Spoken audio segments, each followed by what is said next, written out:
Hi everyone, good evening. I hope you are doing well. ये है हमारी 25 days की सीरीज़ का वीडियो नंबर 11। ठीक है, और आज जो हम कवर करने वाले हैं वो हैं ये टॉपिक्स। दिस वन पहला है किसान क्रेडिट, उसके यूजेस एंड उसके एप्लीकेशंस। फिर है बैंक के सर्विसेज जैसे कि ATM, credit card, debit card, collective remedies. फिर है आरटीजीएस, फिर है एनईएफटी, फिर है ECS, फिर है IMPS, फिर है digital payment. So these are the topics जो हम आज कवर करने वाले हैं। ठीक है, तो ये है हमारे आज के 51 liners. So let's start with the first one. What is the significance of member loyalty for the success of corporative banks? कितना ज़रूरी है मेंबर्स की लॉयल्टी होना कॉरपोरेटिव बैंक्स के लिए?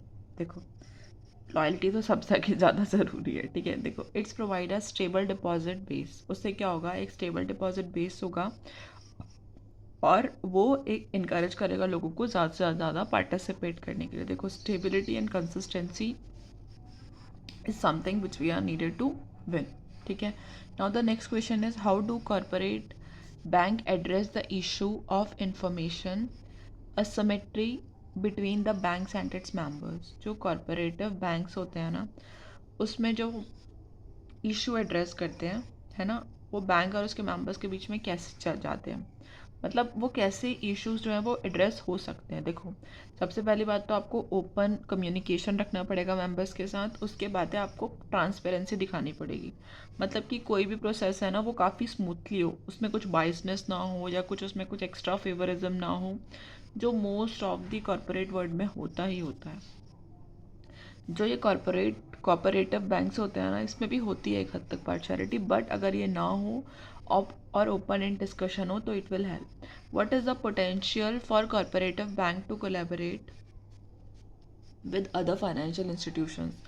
कितना पोटेंशियल है कॉरपोरेटिव बैंक्स का अदर बैंक्स के साथ कोलैबोरेट करने के लिए? See, collaboration can enhance their service offering and reach. Obvious सी बात है यार, अगर हम किसी से भी कोलैबोरेट करेंगे ना, उससे क्या होगा, इन्हेंस होगा सर्विसेज और उसकी हमारी रीच भी बढ़ेगी। ऑल टुगेदर दोनों की रीच बढ़ेगी। How do corporate bank contribute to overall stability of financial system? जो कॉपरेटिव बैंक्स होते हैं वो कैसे हेल्प्स करते हैं ओवरऑल स्टेबिलिटी फाइनेंशियल सिस्टम की? By providing financial services to the large segment of population, they contribute to more inclusive stability. ठीक है, क्योंकि वो एक लार्ज पॉपुलेशन को फाइनेंशियल स्टेबिलिटी प्रोवाइड करते हैं, तो इससे क्या होता है, सिस्टम जो है वो स्टेबल हो जाता है। Now the next question is what are the challenges faced in enhancing effective audit and supervision of corporative banks? कौन कौन से चैलेंजेस ऐसे होते हैं जो हमें एक इफेक्टिव ऑडिट और सुपरविजन करने के लिए यूज़ करने पड़ते हैं?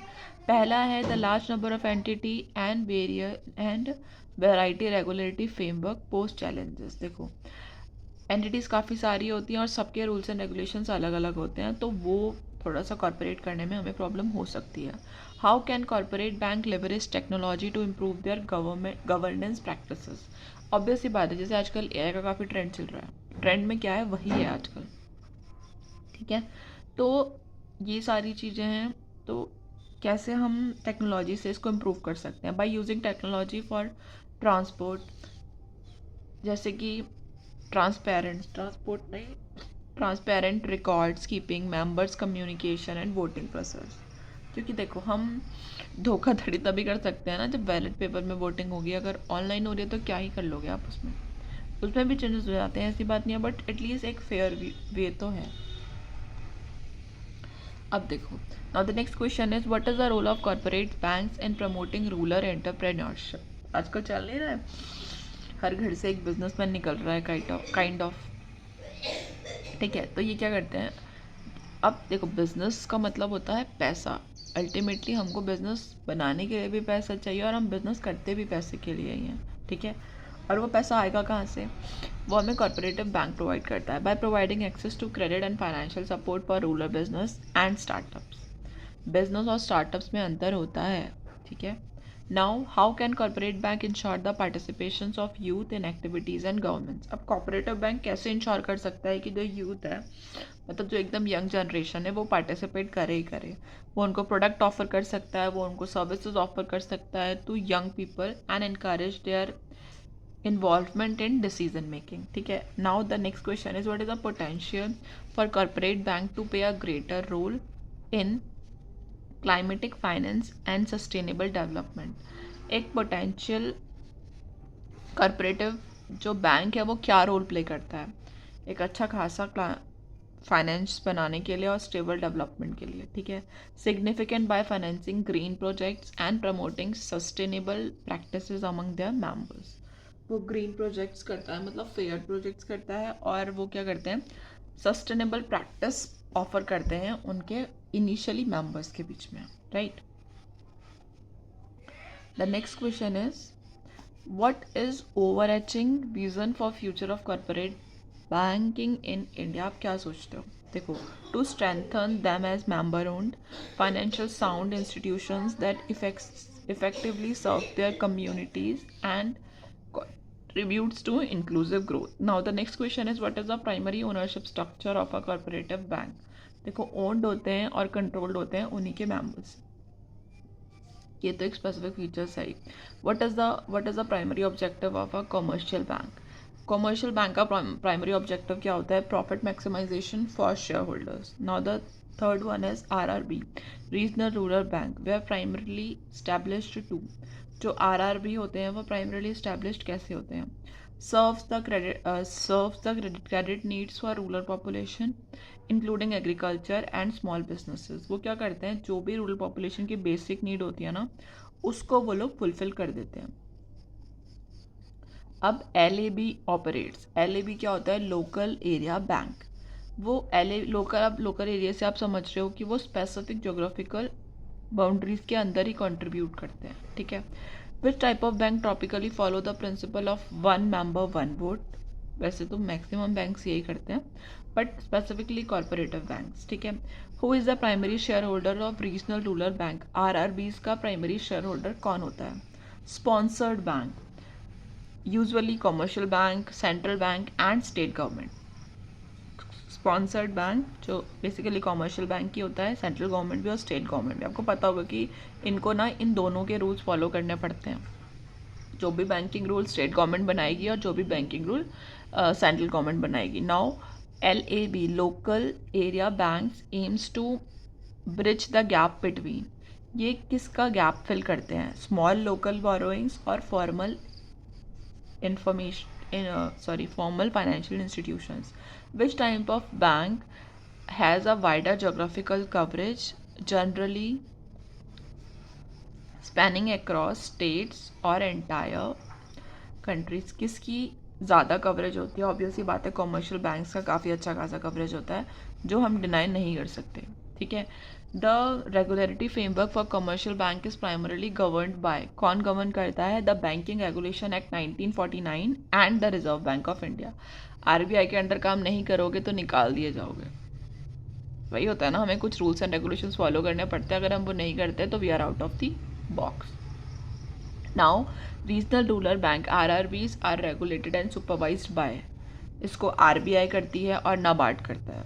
ठीक है, now what does NABARD stand for? NABARD stand for national bank for agriculture and rural development. The next question is when was NABARD established, कब स्टैब्लिश हुआ था? 1982 में। What is the primary role of NABARD? The act is an apex development bank for agriculture and rural development. इसका main जो focus होता है वो agriculture होता है और रूरल डेवलपमेंट ही होता है। विच of the following is a की फंक्शन ऑफ NABARD। NABARD का की फंक्शन क्या है? वो क्या प्रोवाइड करता है? Providing refinance to bank and other financial institutions for lending to the local sectors. Now the next is NABARD plays a critical role in promoting financial inclusion and sustainable agriculture. The next question is NABARD provide refinance support to which of the following institute। ये RRB को support provide करता है, regional rural bank और cooperative banks को भी। Now the next question is beside refinance what other activities dot NABARD undertake. चलो refinance तो कर दिया, उसके अलावा कौन कौन सी एक्टिविटीज़ हैं? उसके अलावा जो एक्टिविटीज़ हैं वो है promotion and development of rural infrastructure, micro finance and other rural initiatives. The next question is NABARD initiatives often focuses on. इसके जो इनिशिएटिव्स हैं ना वो किस चीज़ पे फोकस करते हैं, ठीक है, किस चीज़ पे. जो व्यू है ना अभी वो बहुत सही है, मतलब इट्स लाइक कि इवनिंग के अराउंड 5:18 हो रहे हैं. अगर आपको थोड़ा सा खनर पे देखोगे ना तो एक व्यू आ रहा है सनसेट का, बहुत ही ज़्यादा सही है ये जेन्युइनली. और ये वैसे नहीं आ रहा है, ये स्पार्क हो रहा है इस वजह से आ रहा है. तो लैपटॉप की स्क्रीन पे वो आधा दिख रहा है. It's good. चलो वापस आ जाते हैं. NABARD initiative often focuses on, ये वही है कि रूरल कम्युनिटीज़ पे फोकस करता है, स्ट्रेंथनिंग रूरल इकोनॉमी पे. विच of the following is a scheme which is closely associated with NABARD effect towards rural development. कौन सी स्कीम है? ये वही है सेल्फ हेल्प ग्रुप. जो ग्राम में होते हैं, जो लेडीज़ का ग्रुप होता है, वो एक स्पेसिफिक अमाउंट डालते हैं और ओवर द टाइम वो मैच्योर हो जाती है और आप उसको कोई भी मेंबर उसको यूज़ कर सकते हैं अपनी नीड के हिसाब से, ठीक है. Now the next question is NABARD play a significant role in development of agriculture और उससे मिलते जुलते सेक्टर्स. अलाइड सेक्टर पता है कौन से होंगे? आई टेल यू, ठीक है. एग्रीकल्चर सेक्टर और अलाइड सेक्टर. अलाइड सेक्टर मतलब जो उससे मिल, जैसे कि एनिमल हस्बेंड्री हो गई, फिशरी हो गई, पॉल्ट्री फार्मिंग हो गई, जो सारे के सारे हम ग्रामीण इलाकों में ज़्यादा होती है ना. कोई फिश पाल लेते हैं, मछली पालन, कोई लोग मुर्गी पाल लेते हैं, है ना, अपने खेतों में, या फिर अलग अलग चीज़ें वो, या फिर डेयरी टाइप्स जिसके गाय भैंस ज़्यादा है ऐसे. Which of the following is a major institutional source of credit for agriculture sector? Commercial bank है, no doubt. Now the next question is cooperative banks are an important source of. इससे हम short term credit भी ले सकते हैं और long term credit भी ले सकते हैं for agriculture and rural sector. The next question is RRB primarily provide credit to. जो आरआरबी होते हैं वो क्रेडिट किसको प्रोवाइड कर रहे होते हैं? They provide credit to small and marginal farmers, agriculture labours and rural, ठीक है. Now what is the importance of institutional credit in agriculture sector? Institutional credit का क्या इंपॉर्टेंस होता है? It help farmers access fund at a reasonable interest rate and reduce the dependency on explorative informal sources. Basically ये क्या help करता है? ये farmers को जो इंटरेस्ट रेट है ना वो एक रीजनेबल रेट पे प्रोवाइड करता है, और इससे क्या होता है कि उनकी जो डिपेंडेंसी है अनरियलिस्टिक सोर्सेज पे काफ़ी कम हो जाती है. जैसे पहले ज़मींदारी सिस्टम होता था ना, अब हम लोन लेने बैंक के पास जाएंगे, किसी नॉर्मल इंसान के पास नहीं जाएंगे, right. Now the next question is over the year the share of institutional credit and total credit to agriculture sector in India has, obviously बात है, इंक्रीज़ किया है, नो डाउट, क्योंकि हमारी फाइनेंशियल लिटरेसी बढ़ गई है ना, तो अल्टीमेटली वो सारी चीज़ें हेल्प करेंगी हमको. Now the next question is the expansion of institutional credit has contributed to. क्या कॉन्ट्रीब्यूट हुआ है? हायर एग्रीकल्चर प्रोडक्टिविटी हुई है और रूरल एरियाज़ का डेवलपमेंट हुआ है. That's very true. Which of the following is a factor, which of the following factors have facilitated the progress of institutional credit in rural India? The nationalisation of commercial banks, और जो RRB establish हुए हैं various villages में वो भी. Now the next question is micro finance institutions, MFI. आपने ये name सुना होगा. It is the important part of institutional credit landslide focusing on. ये क्या करते हैं? ये छोटे छोटे लोन प्रोवाइड करते हैं पुअर को और अनबैंक्स को.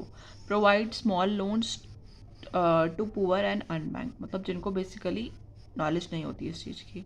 Now self help group play a important role in institutional credit by facilitating access to bank credit through SHGs, bank linkage program. जो SHGs है ना उन्हीं को बोलते हैं bank linkage program. Now the next question is despite the progress what remains a challenge in the institutional credit system for agriculture. मतलब इतने सारी चीज़ें हो गई हैं बट इसके बाद भी काफ़ी सारे चैलेंजेस होते हैं जो वो फेस करते हैं एग्रीकल्चर, है ना. देखो, ensure timely and inadequate credit for all farmers specially small and marginal ones, ठीक है.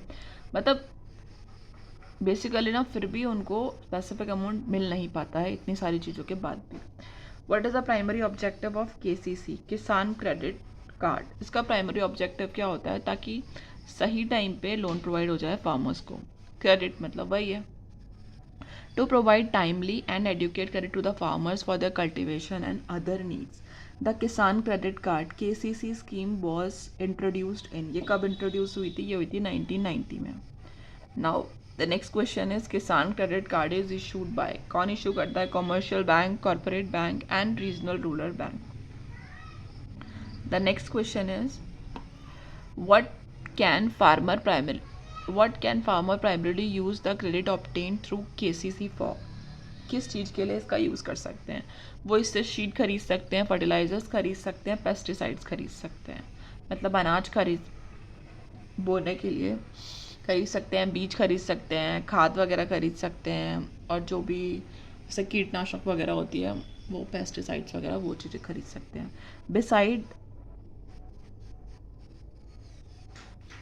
Beside cultivation expense KCC is also used for. ठीक है, हमने कल्टिवेशन के लिए यूज़ कर लिया. उसके अलावा किस चीज़ के लिए? पोस्ट हार्वेस्ट एक्सपेंसेस हो गया, मार्केटिंग लोन्स हो गया, consumption needs for the farmers house hold. यार देखो, अनाज वगैरह तो हमने उगा दिया, ठीक है, बट उसके अराउंड भी बहुत सारे खर्चे होते हैं. जब फसल कटती है तभी भी खर्चे होते हैं, जब उन्हें मार्केट में बेचना होता है तभी भी खर्चे होते हैं, और कभी कभी उसको हम मार्केटिंग लोन के लिए भी अप्लाई कर सकते हैं. ऐसी कोई रिस्ट्रिक्शन है नहीं गवर्नमेंट की साइड से.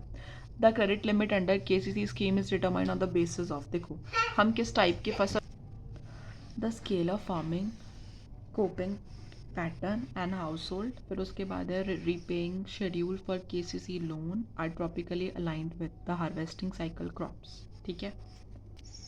Now we have our next question, that is the KCC scheme aims to reduce farmer rely on.